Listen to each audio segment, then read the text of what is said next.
How you doing, everyone? Welcome in to my analysis of Saturday's Draftstars Daily Fantasy here with three big games. We're going to analyze them all at once and go through the outside backs here to start us off. So, firstly, we have our two guns up top, and you've got Tommy Turbo and Tedesco, and I think you could probably play one of these guys. And if you're going through their individual matchups, then I think there might be a little bit more value. But in this one here, you could probably play one of them in hope that they are dominated, whether it's, Turbo, with his team dominating Canberra, with them struggling a fair bit. Obviously, we saw what happened with the Titans not playing too well. So, Canberra are definitely in struggle street at the moment.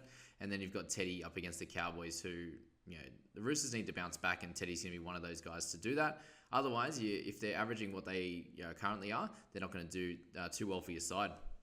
Someone I think is of interest at a slightly cheaper price point would be Jordan Rapana. 49.8 in his first game back, and he's been given that little bit of a license to roam around the field, and I think that's going to benefit him.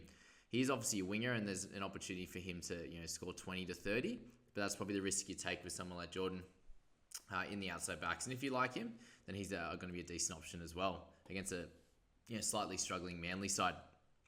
Someone I think a little bit lighter there in price would be Rhys Walsh, and coming up against the Brisbane Broncos, I think he has an opportunity to really dominate in this game and get somewhere around the 50 mark, and that would be a really undervalued for the output that he's giving you. So I think Walshy would be great. Farnworth I'd probably stay clear of in this game. A little bit obviously cheaper, but he has scored 2 tries in the last 2 games, and I think that you can hold off on him for this one. Someone a little bit cheaper would be Matty Tomoko at 12,280. He's been scoring really, really well, apart from that one game in the middle. So 46.5 and a 52 when he has, when the Canberra boys have done okay. I think this game will be fairly close, to be honest. I can't see Manly coming out and demolishing him. They're just not in that form at the moment. So Tomoko at a 12.28 would be a decent option for anyone's side this week. In terms of guys to finish up, we also have... we have Billy Smith there, who is at 10,460. So coming off a slightly better game, definitely 47.2. He could be someone that's a little bit more boom or bust against the Cowboys there. And other than that, there's not really too many guys to select in this section, other than Mr. Valentine Holmes. So he comes off a really, really strong game, scoring 77 last week.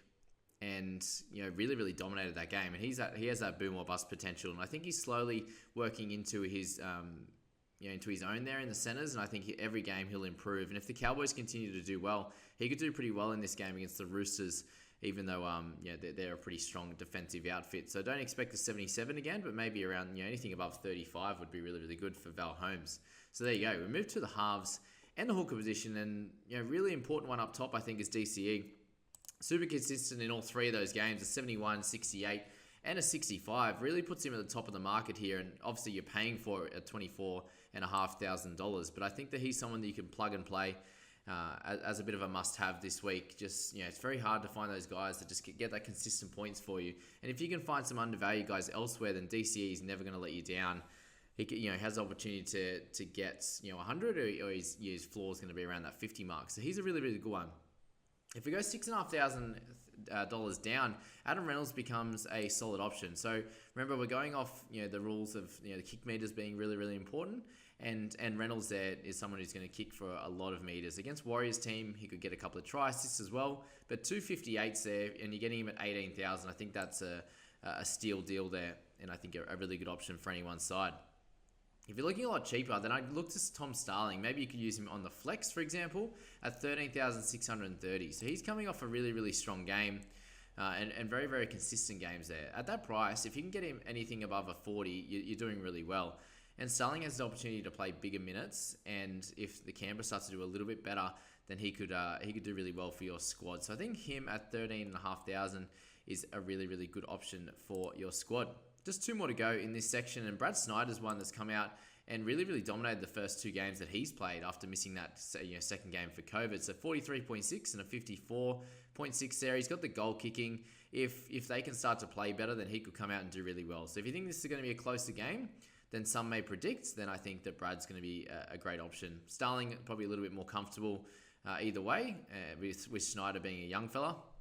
But I think he's a decent option as well. And the last one at a fairly cheap price point is actually Kobe Hetherington. So they can continue to put him in the half hooker section, which is completely fine. You can use him in that section or the flex, and it's 10,280 coming off 2 solid games. Obviously lesser minutes in the first one and upped his minutes in the last for 44.4.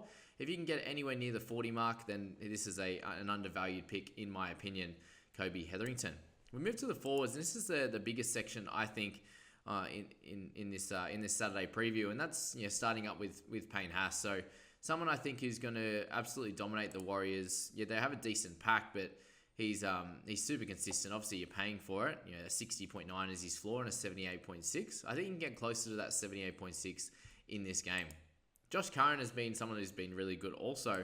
I just think you should probably spend the extra $3,000 because Curran has that opportunity has that chance to drop below the 50 mark, which you saw last game. And do you want that from someone who's worth 20,000, or do you want to get that consistent base from someone like DC or Payne? So that's why I probably leave out Joshy at this stage. Trebojevic, you could be someone you plug and play at 50, but I think you can go down a little bit cheaper and look at someone like Pat Carrigan or Nat Butcher. So I'd probably select one of those two.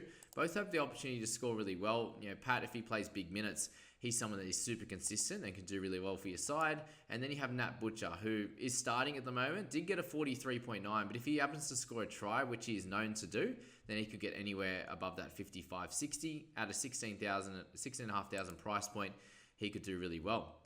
Looking down the list a little bit further, we have guys like Tom Gilbert, who I think, if he continues to play big minutes, he has a chance of scoring really well. The only worry here is that 2 inconsistent games to go along with his 1 game with a big try. And can he do that against the Roosters? I'm not exactly sure, but I just wanted to bring him up as a potential option for your side. All right, so if we move down that a little bit lower, we've got Keenan Palacia at 11,040 and coming in a lot cheaper. I think he's someone that could, you've got 2 scores here at 40 plus. So if he can get that for you at an 11,000 price point, I think you can really get some, you can get some guns in other sections and really spread that money elsewhere. And so I think he's a really, really good option coming into this Saturday night game. Someone who's a very similar price point is Corey Horsbrough. So he's 38.8 average across his 3, super consistent. He's someone that has a really good PPM, so PPM beast there. Him and Sean Kepi, both at pretty much the same price, $100 apart, have both been super, super consistent. And I think, picking either one of them would be a good idea. Obviously, Horsbrough playing off the bench, Kepi starts, but overall, they're both going to score fairly similar. Just pick the one that you like watch playing the most, because I think they both score pretty similarly. And the last one is just a real cheap one here, and that's Andrew Davey at $9,000. So he's just got the start. He played 55 minutes on the weekend, but his PPM was a lot lower than what it usually be. So that left edge didn't see as much ball. Even when Ethan Bullymore came on at the end of the game, I think he ran the ball for 4 or 5 times in his 25 minutes as well. So not that much either. Davey had 35 meters run, so I think that's going to be a low for him. And at 9,000, if you can get him anywhere above the 30 mark, 35-40, which I think he has the opportunity to do in his first couple of games back, returning from his ACL injury. I think that if you want to pick someone at $9,000 in this game, then I think Andrew Davey is the one for you. But anyway, guys, I hope you took a lot out of that video. We've obviously got the 3 individual matchups as well, which you can click into and play. Just click that link down in the description below. And if you are new to this channel, I appreciate you watching, and subscribe and like this video. See you guys. Have a good day.